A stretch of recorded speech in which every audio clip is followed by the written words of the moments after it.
Obligasyon ba ng anak ang kanilang magulang? Alam mo, yun ang pinaka-worst na nakita ko na sagot sa social media. Kung ako po ang tatanungin nyo personally, one of my ingredients of success is loving your own parents.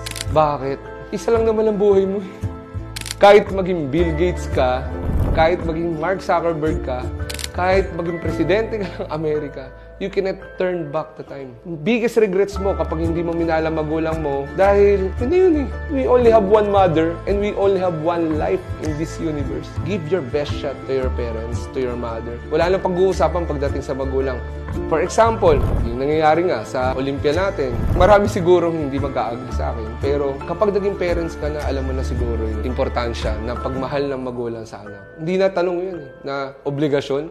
Hindi na nga dapat tinatanong yun. Dapat ano na yun, kusa na lang yun. Kapag sinabihan ka na, nak, tayong pera, dapat hindi ka na hiningi ng pera. Dapat kusa ka na nagbibigay. Kahit magkano pa yan. I remember nung my mother nasa hospital before, almost naubos ang pera ko.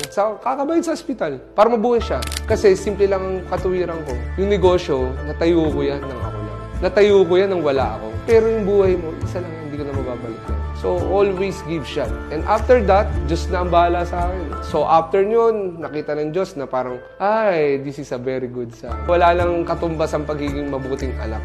Kaya nga sabi nila, good son is a good husband. Di ba? Parang gano'n. So, walang kapantay ang isang anak na marunong hindi lang tumanaw ng utang na loob sa magulang, kundi magbigay ng lahat ng pwede niyang ibigay sa magulang niya.